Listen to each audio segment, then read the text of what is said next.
नमस्कार दोस्तों, आप सभी का स्वागत है अपने YouTube चैनल SS एजुकेशन पर। हमारा टॉपिक चल रहा था वाक्य रचना, शब्द रचना तथा अर्थ पे। चलिए देखते हैं। सबसे पहले हमारा क्या है, शब्द रचना के बारे में हम देखेंगे, फिर उसके बाद अर्थ, फिर उसके बाद वाक्य रचना। चलिए शुरू करते हैं। अक्षर, अक्षर क्या है? वह ध्वनि या ध्वनि समूह, क्या? ध्वनि या ध्वनि समूह जिसका उच्चारण एक सांस में हो, या मतलब एक ही प्रयत्न में हो, तो क्या कहलाता है? अक्षर कहलाता है। या फिर एक अक्षर में एक स्वर अवश्य होगा। ये तो किताब की भाषा पे हो गया कि कोई भी अक्षर लिखा है, जैसे ये का लिखा है तो इसमें क्या है? स्वर छिपा है। अगर इससे हम स्वर हटाएंगे तो क्या बन जाएगा? ऐसे बन जाएगा।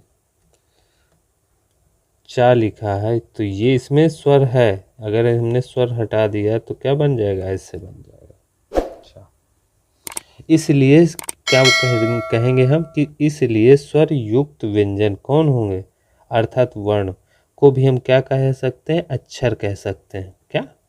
जैसे का, सा, टा, पा, सा, मा आदि। ठीक है, इसको हमने वर्णमाला में थोड़ा सा अच्छे से बताया था, आप वहाँ पे जाके फिर से देख सकते हैं।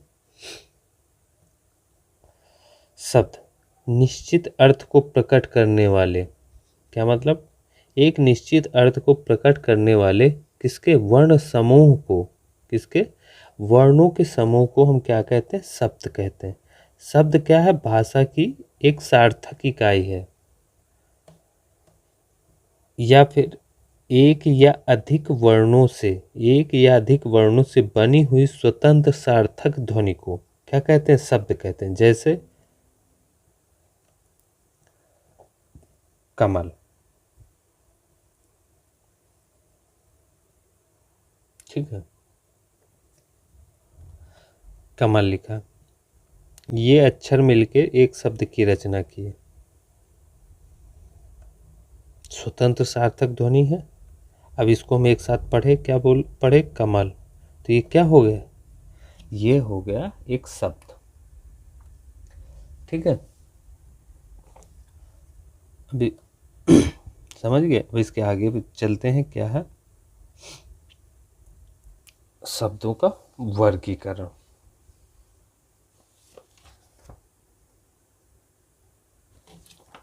ठीक है, शब्द टूटता है सार्थक और निरर्थक में। सार्थक में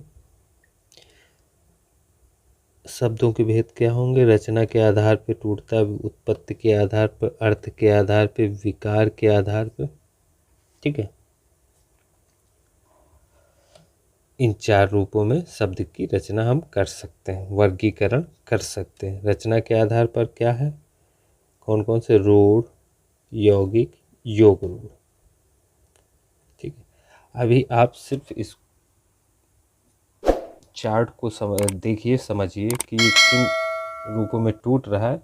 इनको हम अलग से सबके बारे में एक अलग अलग वीडियो पे इनको समझाएंगे। अभी सिर्फ आपको सिर्फ ये देखना है कि ये टूट कैसे रहे। यौगिक उपसर्ग के योग से बनता है, प्रत्यय के योग से बनता है, उपसर्ग व प्रत्यय के दोनों के योग से, और शब्दों के योग विधि से, मतलब समास विधि से समास विधि से। उत्पत्ति के आधार पे कौन कौन से होते हैं? तत्सम, तद्भव, विदेशी, और एक और होता है हमारा कौन सा? देशी और संकर। ठीक। अर्थ के आधार पर एकार्थी, एक अर्थ प्रकट करने वाला, अनेकार्थी, अनेक अर्थ प्रकट करने वाला, पर्यायवाची जिसके कई अर्थ हो, विपरीतार्थी मतलब विपरीत, विलोम शब्द, जैसे रात का क्या दिन, ऐसे। ठीक। अब लास्ट क्या था, विकार के आधार पे। विकार के आधार पे कौन कौन से विकारी और अविकारी। विकारी में कौन कौन से होते हैं, संज्ञा, सर्वनाम, विशेषण, क्रिया। इनके बारे में हम अलग से वीडियो पे देखेंगे। ठीक है, अभी सिर्फ समझना है।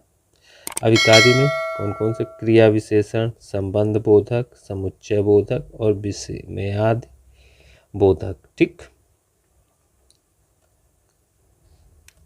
चलिए, आप स्क्रीनशॉट भी ले सकते हैं इसका, इसको याद करने में आप लोगों को आज ज़्यादा आसानी होगी। ठीक है, चलिए आगे बढ़ते हैं। आगे क्या कहा गया,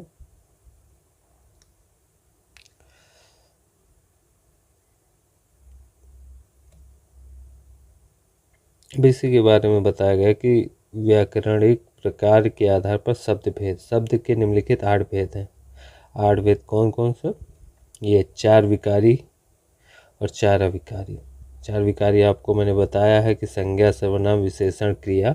अविकारी में समुच्चय, क्रिया, संबंध, विस्मयादि। ठीक। विकारी शब्द कौन कौन से होते हैं, जिन शब्दों में लिंग, वचन, काल आदि के कारण विकार अथवा अर्थात परिवर्तन आ जाता है, जैसे लड़का, लड़के, लड़कों आदि रूप भी बनते हैं। ठीक है, बच्चा, बच्चे, बच्चों। ठीक। अविकारी में क्या, जिन शब्दों में कोई बदलाव नहीं आता, मतलब जिन शब्दों में कोई परिवर्तन नहीं आता, हर परिस्थिति में एक ही रूप प्रयुक्त होता है, कौन से कहलाते, अविकारी शब्द कहलाते। जैसे जहाँ, लगभग, ना, तक, यदि, तो, लेकिन, के बिना आदि।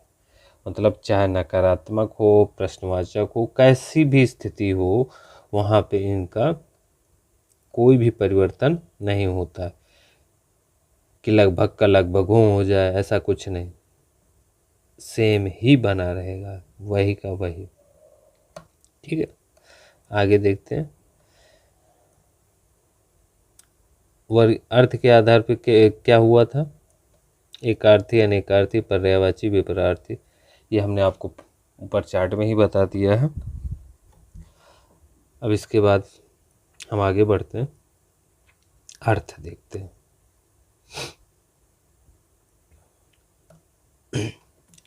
अर्थ देखते हैं। अर्थ क्या है के अनुसार वाक्य के निम्नलिखित कितने 8 भेद हैं। कौन कौन से, विधानार्थक, निषेधार्थक, आज्ञार्थक, प्रश्नार्थक, इच्छार्थक, संदेहार्थक, संकेतार्थक, विस्मयबोधक। ठीक। इच्छार्थक, इच्छा प्रकट, संदेह में संदेह, आज्ञा में आज्ञा, प्रश्न में प्रश्न करना, संकेत में संकेत दिखाना, विस्मयाद में शोक, हर्ष, उल्लास, ये सारी चीज़ों को व्यक्त करना। अब इनके बारे में थोड़ा सा देख लेते हैं। विधानार्थक वाक्य, जिस वाक्य में किसी बात का क्या होना पाया जाए, क्या पाया जाए, किसी बात का होना पाया जाए। जैसे रामलाल और श्यामलाल परीक्षा देने चले गए, मतलब किसी को, ये दोनों कोई ना कोई कार्य कर रहे थे, कहाँ गए, परीक्षा देने गए। ये दोनों इस बात का, परीक्षा देने का काम कौन कर रहा है, रामलाल और श्यामलाल। ये इस बात का होना पाया जा रहा है कि मतलब ये दोनों परीक्षा देने ही गए। ठीक है, कहने का मतलब ये है। निषेधार्थक में क्या कहता है, जिस वाक्य से किसी बात के ना होने का बोध हो, मतलब कोई भी बात का ना होने का बोध हो। जैसे क्या कहता है, मैं किसी से लड़ाई मोल नहीं लेना चाहता, मतलब किसी बात से लेना देना नहीं है, उसने अपने व्यक्ति को, अपने विचारों को प्रकट किया। ठीक है, इसमें किसी की बात का वर्णन नहीं किया जा रहा, किसी बात का होना नहीं पाया जा रहा, लेकिन उसने अपनी बात को, अपने विचारों को प्रकट किया कि मैं किसी से क्या लड़ाई मोल नहीं लेना चाहता। तो ये क्या होता है? निषेधार्थक वाक्य। आज्ञार्थक में क्या कहता है? जिस वाक्य से आज्ञा, उपदेश अथवा आदेश देने का बोध हो। क्या? जिस वाक्य से आज्ञा, उपदेश अथवा आदेश देने का बोध हो, वो क्या कहते हैं? आज्ञार्थक वाक्य। जैसे शीघ्र जाओ वरना गाड़ी छूट जाएगी। आदेश दिया जा रहा है कि आप शीघ्र जाइए, नहीं तो आपकी गाड़ी छूट जाएगी। ठीक है। अब प्रश्नार्थक में क्या कहता है? कि जिस वाक्य से प्रश्नात्मक भाव प्रकट हो। क्या भाव हो? कि प्रश्न का भाव प्रकट हो। जैसे क्या? वह कौन है? प्रश्न आ रहा है कि वो कौन है, उसका क्या नाम है। ये सारे क्या हो रहे हैं? कि हम प्रश्न कर रहे हैं, प्रश्न का भाव उत्पन्न हो रहा है, तो इसलिए क्या हो गया? प्रश्नात्मक वाक्य। इच्छार्थक वाक्य में क्या कहता है? कि जिस वाक्य से इच्छा या आशीष के भाव का बोध हो, इच्छा का बोध हो। जैसे दीर्घायु बनो, धनवान बनो। मतलब हमारी इच्छा है कि आप क्या बनो? दीर्घायु बनो और धनवान बनो, आप बलवान बनो। समझ पा रहे हैं? तो ये कैसे वाक्य हो जाते हैं? इच्छार्थक वाक्य हो जाते हैं। संदेहार्थक वाक्य क्या होते हैं? जिस वाक्य से इसका संदेह होने का बोध हो, मतलब संशय है। कैसे? जैसे पे देखो, श्रुति मुझे भूल चुकी होगी।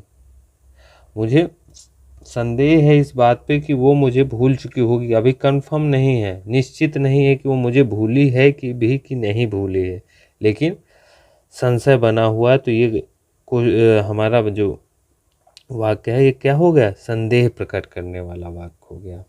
ठीक है। संकेतार्थक में क्या कहता है? कि जिस वाक्य से संकेत का बोध हो। जैसे यदि तुम कन्याकुमारी चलो तो मैं भी चलूं। मतलब संकेत दिया जा रहा है कि अगर तुम जाओगे वहां तो मैं भी चलूंगा। ठीक है। तो ये कैसे वाक्य हो जाते हैं? संकेतार्थक वाक्य। आगे विस्मयादिबोधक वाक्य। विस्मयादिबोधक वाक्य कौन कौन से होते हैं? जिस वाक्य से विस्मयादि के भाव प्रकट हो। कैसे? विस्मयाद की। कैसे? एग्जाम्पल में देखते हैं। जैसे पे क्या है? आहा कैसा सुहावना मौसम है।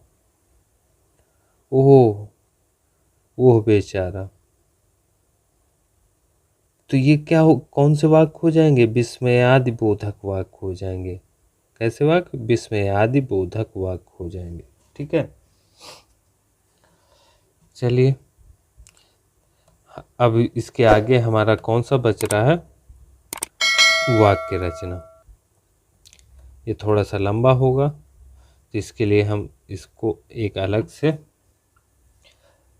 वीडियो पे इसको हम बताने का प्रयास करेंगे अगले लेक्चर पे। तब तक के लिए धन्यवाद। मिलते हैं अगले लेक्चर पे।